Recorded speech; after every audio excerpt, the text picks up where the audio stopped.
I am now delighted to introduce our commencement speaker, Amy Jo Berman, Vice President of Casting for HBO Films.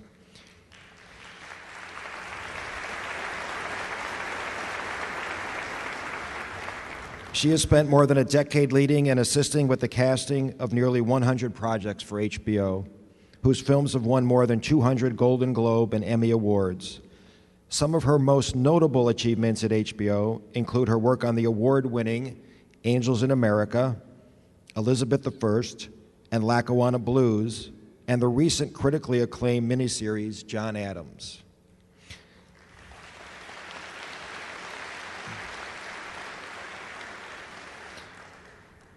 A 1987 graduate of Buffalo State College, Ms. Berman studied both theater and psychology.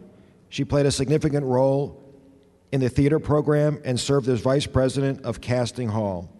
Prior to her work at HBO, Ms. Berman worked as an independent casting associate on various features and television projects, including the major hits Primary Colors and The Parent Trap.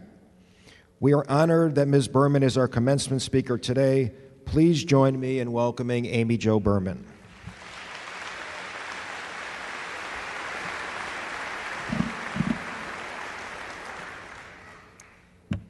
Why me? That was my first thought when they asked me to speak today. Well, actually, my first thought was, are you kidding me? Don't they know I wasn't valedictorian? Don't they know I'm not curing cancer? Don't they know I'm not actually running HBO? So why am I here? And what could I possibly have to say to all of you? Here it is. Follow your path. I always thought when it came to life paths that there were two kinds of people. The kind of person who's great at something and knows it from the time they're a kid. We all know people like this. Single-minded, determined people who have a gift or a calling. God, I hated those people. Well, I didn't actually hate them. I envied them. I wanted that. I kept waiting for that moment that I'd wake up one day and realize what I was destined to do.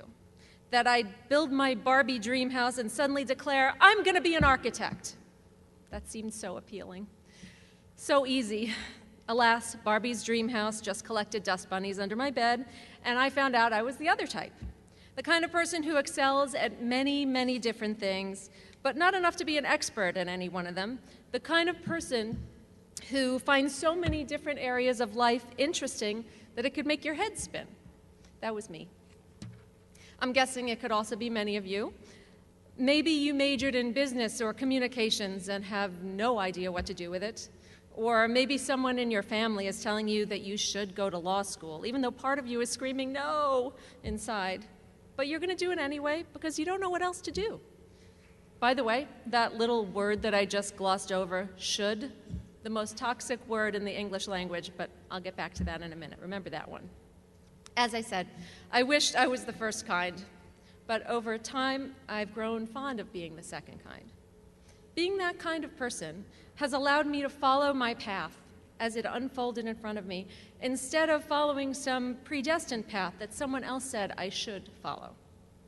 Now, there's a skill to navigating this kind of a path, though. It's not one you're going to find in any course catalog in any university, not even this one, sorry. It's not really one that we're taught how to do anywhere in school. Are you listening? Listening. I'm not talking about listening when others speak, listening to your professors or your parents or even me. I mean to yourself. Listen to yourself. Listen to yourself for the answer when all these doors beckon you to open them, and you'll know exactly which ones to open and when. And if I could give you the secret to just how to do that, I'd write a book and get rich. Unfortunately, that's not why I'm here. I wish I was here to give everyone the formula to success. Success. Now there's a concept, huh? The path to success.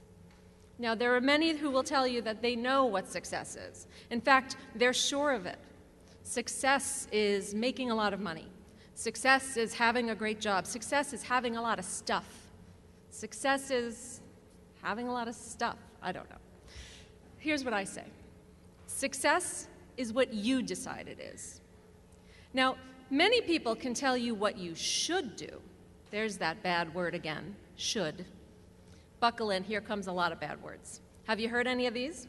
You should be a doctor. You should be a lawyer. You should live in Buffalo. You should live in Schenectady. You should get married. You should have kids. You shouldn't get married. You shouldn't have kids. Should. I found that every time a voice in my head says should, you should do something, I've learned to stop and ask myself, where exactly is that toxic should coming from? Whose voice is that? Is it the voice of my mother? Society? My mother? Who? Because I sure know it's not my inner voice speaking. That voice never uses the word should. No, I don't want to get all New Agey on you, even though I do live in the New Age, yoga-loving, Om-chanting capital of the world. But there's bits and pieces of wisdom to be found here, if you're willing to listen. Now, I encourage you to find your inner voice, your intuition, your gut feeling, if you haven't already. It's sometimes hard to hear it because of all the other noise we have in our lives. Family, friends, television, there's no shortage of people telling us how we should live our lives. I'm sure there was no shortage of people telling you what college you should go to, right? Or what you should major in. And now they're all telling you what to do when you graduate, I bet. Okay, here's a real-world example. Let me tell you a story about a friend of mine. She and I were casting assistants together, our first big jobs in the business, right? From there, she followed a path to big-time TV executive, like Tom. But I'll tell you something. She was making lots of money, had a job that people were lining up to take from her, and she was good at it, but she was miserable. And when that moment came, when they wanted to renew her contract, she said no. Even though so many people told her she was crazy and she should stay, she left that job and traveled around the world for a year. She saw incredible places, met incredible people, fell in love with this little town in Kenya called Samburu, and she learned that most of these people that lived there had to walk 12 miles a day to get fresh water and still come home with none. And so she decided she wanted to help these people. She came back to the States, set up a charitable organization, and began raising money to dig 25 wells for these people as her first project. And so far, the Samburu project has dug 12 wells, and the final 13 are scheduled for this summer. Wow. Now, I know that may seem like an extreme example. I know her myself, and sometimes I think, wow, I'm just casting movies, and she's doing that. But you see, it doesn't matter. The point is, she followed her path, and she's doing what she loves. And if she had listened to the shoulds, she'd be running the studio by now, right? She'd be miserable, but successful, right? Yes. You see, in my book, she is successful. Even though she is not a wealthy, powerful studio head. Sorry, Tom. And would she ever have gotten to that point had she not followed her path from casting assistant to charitable entrepreneur? Who knows? But I bet there's a bunch of grateful people in Kenya who are glad that she did. Okay, there's also a more traditional path. I've got another friend. She graduated, went on to law school, slaved away at a large law firm, and eventually went on to open her own small firm. And she's very successful. Why?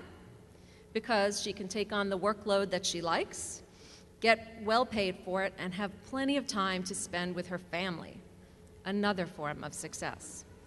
No, there's nothing wrong with a more traditional path if it makes you happy, if that's what your voice tells you to do.